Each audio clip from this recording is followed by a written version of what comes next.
కంచి కామకోటి పీఠం వారి Shri Chandrasekharendra Saraswati మహావిశ్వవిద్యాలయం inter marks ఆధారంగా స్కాలర్షిప్తో కూడిన అడ్మిషన్లు. వివరాలకు కాల్ చేయండి.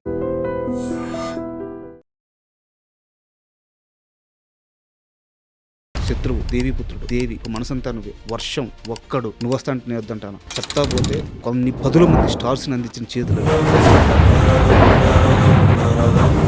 మిగతా విషయంలో మీరు ఎలాంటి జాగ్రత్త తీసుకున్నారో ఆ సోల్ పాయింట్, దాని ప్రాబ్లం ఏంటి అనేది నేను ఇప్పుడు చెప్పను. ఓకే, చెప్పొద్దు.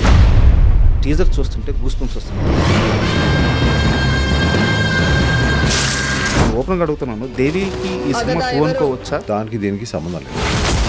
చిరంజీవి గారి ఒక సినిమాని చూసి అదే సినిమా కథని జస్ట్ క్యారెక్టర్స్ మార్చి వెంకటేష్ గారికి బిగ్గెస్ట్ హిట్ ఇచ్చారు. ఇప్పుడున్న ఈ యంగర్ జనరేషన్ ఆ సినిమా కథ తెలియదు. విలన్ని చంపిన తర్వాత వెంకటేష్ గారు ఎస్ నేను గెలిచాను, ఇది నా విక్టరీ, ఇది నా తీర్పు అని చెప్పి చేసి అరుస్తూ ఉంటారు. అదే షాట్ని తీసుకొచ్చి మీరు టైటిల్ కార్డుకు వాడారు. చూద్దామని ఎడిటింగ్ వేసి చూపిస్తానని చెప్పి వేస్తే నాకు గూస్ బంప్స్ వచ్చినాయి. ఒక్కడో సినిమాకి సంబంధించినంత వరకు గుణశేఖర్ గారు కథ రెడీ చేసుకున్నారు, మహేష్ బాబు గారు హీరోని ఫిక్స్. ఆ సినిమాని తీసే దమ్మున్న నేను కూడా మళ్ళీ వాడుతున్నాను. మా మహేష్ చాలా ముక్తసరిగా మాట్లాడతాడు. బాగున్నారా, టిఫిన్ తిన్నారా, మంచి ఈ సీన్ ఉండదు అతను. టఫ్ ఫిల్మ్ అయినా కూడా ఒక్కడు చాలా సరదాగా జరిగింది. ఎందువల్ల దేవిపుత్రుడు ఫ్లాప్ అయింది అనుకుంటున్నాను? నాకు నచ్చలేదు. రీజన్ ఏంటంటే మీకు అర్థమైందా? ఇప్పుడు దాకా అర్థం కాదు. ఆ రోజు మీరు వర్షం నేను మళ్ళీ తీస్తున్నాను అనగానే ప్రభాస్ గారి ఫాదర్ రియాక్షన్ ఒకసారి చెప్పండి. షాపును పెట్టుకున్నప్పుడు ఒక్క మాట ఒక్కన తనకు తెలుసో తెలియక అనేసాడు, ఇది రైట్ అన్న బావా అని అడిగాడు. నేను మళ్ళీ వస్తాను అని చెప్పేసి కారుకి వెళ్ళిపోయాను. నేను ఎప్పుడు ఆ ఫీలింగ్ ఇవ్వలే తనకి. ఒక క్వశ్చన్ అడుగుతాను, చాలా ఫ్రాంక్గా చెప్పాలి. మీరు ఆటా సినిమా షూటింగ్ నిజంగా అంత సజావుగా సాగిందా? ఆటా సినిమా విషయంలో నేనేం చెప్పాను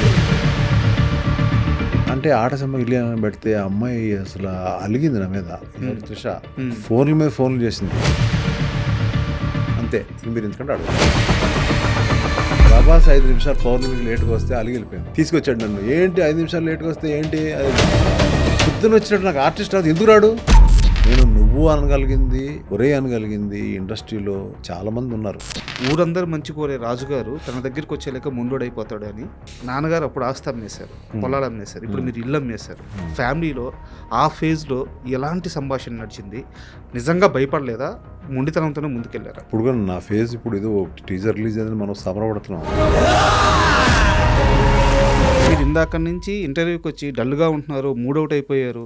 ఏంటి రీజన్? అసలు ఇంట్రెస్ట్గా లేరా? అంటే ఉందా లేదా అని చూస్తున్నాను. అంటే మీరు నన్ను గౌరవంగా పిలిచారు, వచ్చాను. వచ్చిన తర్వాత మీరు డబ్బులు అడుగుతాను. నన్ను డబ్బులు ఉంచాను కదా, మీకు తెలియాలి, లోకానికి తెలియాలి.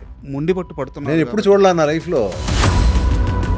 కెమెరా ఆఫ్ మాట్లాడదామంటే మీరు వినట్లేదు. తప్పు కదా. కెమెరా ముందే చెప్తున్నాను, నేను డబ్బులు అడిగాను. ఎందుకు అడిగానంటే And for more videos, Hi guys, this is Riddhi Kumar here. Please subscribe to iDream channel. Subscribe to iDream Media. Please subscribe to iDream. Please subscribe to iDream. Please subscribe iDream. And please subscribe to iDream. For more videos, subscribe to iDream. please like, share and subscribe to the channel. Congratulations, iDream. Subscribe to iDream. Subscribe to iDream. So subscribe to iDream Media. iDream ki iDream team andarki huge congratulations. Please subscribe iDream Media. Please subscribe to iDream. Subscribe iDream. Please subscribe to iDream. iDream అంటే నా కళల channel subscribe చేసుకున్న నోరు తిరుగుతలేదు. మీరైతే గంట గుర్తు కొట్టండి. For more such videos, please subscribe to iDream. Subscribe to iDream. Please subscribe to iDream. Please subscribe iDream Media. Please do subscribe to iDream. Please subscribe to iDream Media. For best entertainment and information, please subscribe iDream. And don't forget to subscribe to iDream.